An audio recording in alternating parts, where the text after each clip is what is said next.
Mariana Ruida, eu sou psicóloga e hoje eu vim falar com vocês sobre o estresse. Vocês sabem que no nosso dia a dia, muitos fatores podem nos gerar estresse e, até a certo ponto, nos gerar um esgotamento no nosso trabalho. Até um certo ponto é natural que a gente se sinta um pouco irritado com alguma situação ou com alguma dificuldade que apareça no nosso dia a dia ou então em casa, no trabalho. O problema está justamente quando esse estresse aparece o tempo todo, quando a gente se sente estressado por muito tempo.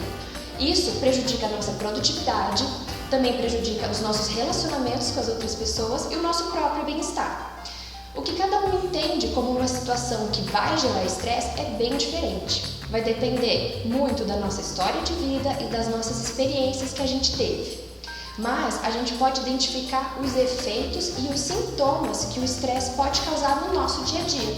E colocando atenção nisso, a gente pode aumentar o nosso cuidado e evitar que algumas situações mais graves apareçam pra gente. Então, ligue o alerta caso você comece a perceber algumas situações como sensação de estar sempre esgotado, dormir demais, ter insônia ou um sono muito difícil, se sentir sempre tenso, ter formigamento no corpo, ter alguns problemas de pele, pressão alta, mudança de apetite, alteração de humor, perda também de interesse pelas coisas que você antes gostava e também problemas de atenção, de concentração, memória, sintomas de ansiedade ou depressão.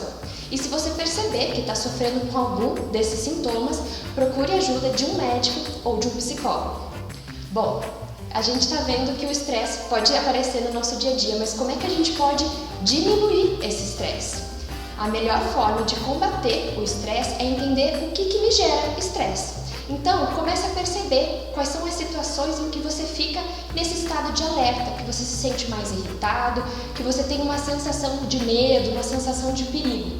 E aí você pode tentar, primeiro, ou administrar essas situações de alguma forma, eliminando essas situações que te causam estresse, ou agindo de uma forma diferente, mudando o seu comportamento frente a essa situação que geralmente te causa estresse.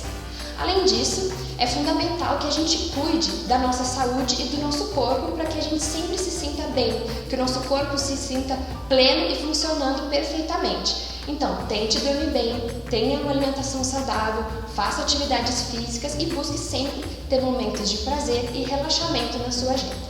Olá! Hoje o tema do nosso vídeo vai ser ansiedade e eu sei que vocês já sentiram isso alguma vez. A ansiedade ela aparece geralmente em momentos de incerteza e por razões que fogem ao nosso controle, com sentimentos de medo, de apreensão e preocupação. Os sintomas eles podem ser físicos, como o coração acelerado, falta de ar, aperto no peito, enjoo, mas também sintomas psicológicos, como quando a gente fica pensando a mesma coisa por muito tempo, uma preocupação excessiva e até pensamentos negativos. Bom, a primeira coisa que a gente precisa entender para a gente controlar e diminuir a nossa ansiedade é quais são as situações que nos causam ansiedade, né? Que situações nos deixam ansiosos. Quando essas situações aparecerem, a gente pode tentar evitar essa situação ou mudar a nossa atitude em relação a ela. E uma das coisas que é bem importante que precisamos lembrar é que a gente não pode controlar tudo. Se um problema ele pode ser resolvido, ótimo, vamos resolver. Mas se ele não tem controle ou o poder de resolver esse problema não está em nossas mãos, a gente não pode fazer nada, ótimo também, porque não é nossa responsabilidade e não vale a pena esquentar a cabeça com isso. Mas, se ainda assim os sintomas aparecerem, técnicas de relaxamento, de meditação, respiração, uma respiração longa, profunda, também podem ser bem úteis nesses momentos. Olá, o tema de hoje é relacionamento interpessoal. E a primeira dica que eu vou dar para vocês é: prestem atenção na comunicação de vocês. Hoje em dia, a comunicação é a escuta. Então, para você conseguir ter um bom relacionamento com seus colegas, a minha dica principal é que você aprenda a ouvir mais. Entenda o que o outro quer dizer, entenda a história dele e se coloque mais no lugar da outra pessoa. Tente entender o que o outro pensa e a história dele. Tenha mais empatia nas suas relações.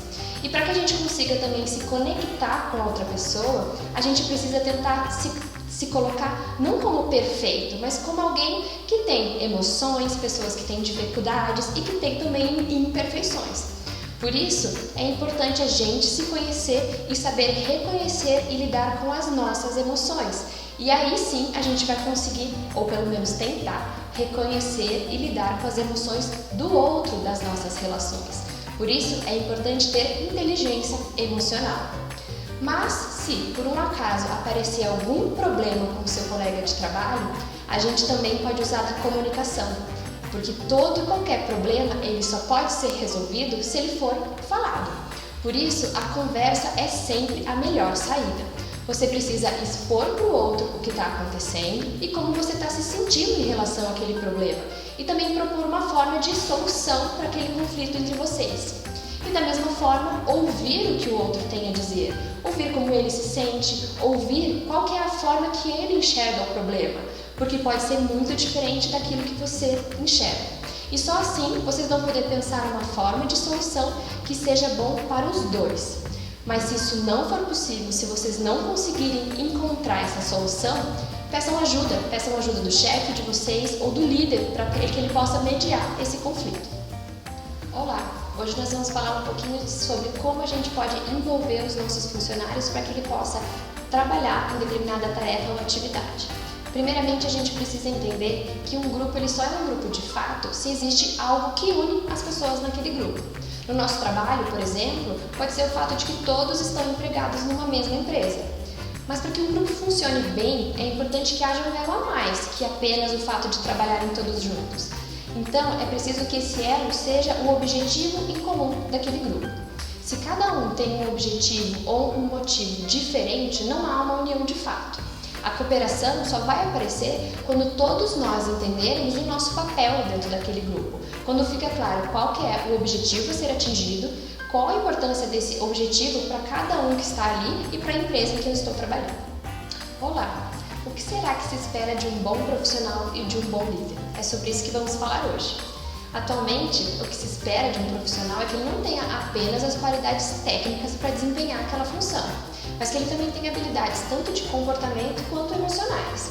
É bem interessante que o profissional seja proativo, que ele aprenda não somente a ouvir, mas também discutir algumas questões com seus colegas e que ele também esteja sempre em busca de conhecimento, que ele seja capaz de pensar em inovação e criatividade dentro do trabalho.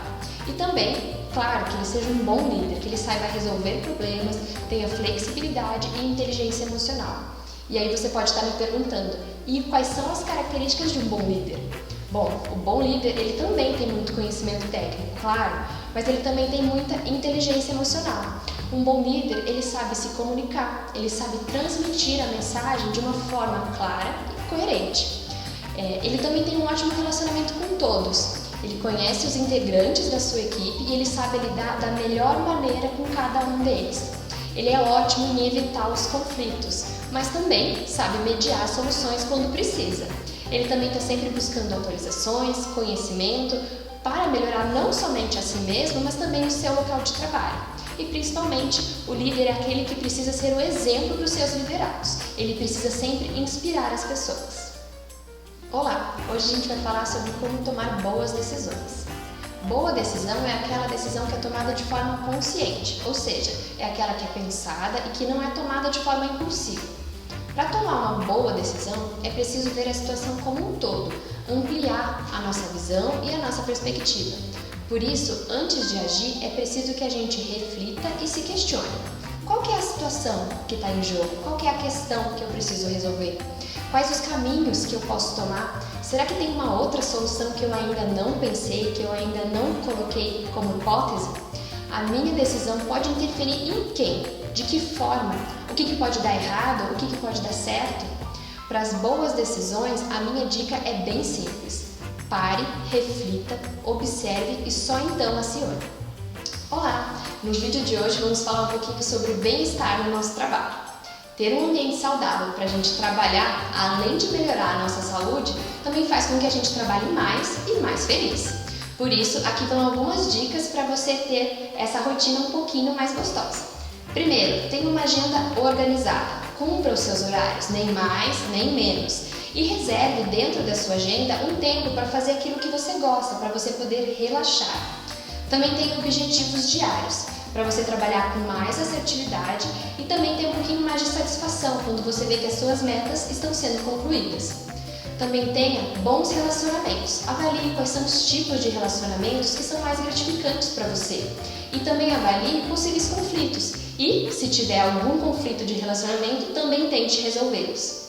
Encontre oportunidades de crescimento. Tente sempre se melhorar, tanto pessoal quanto profissionalmente. E uma dica importante: desligue as notificações do celular. Os alertas nos distraem, interrompem a nossa concentração e geram ansiedade na gente. E por fim, e claro, tenha bons hábitos de saúde.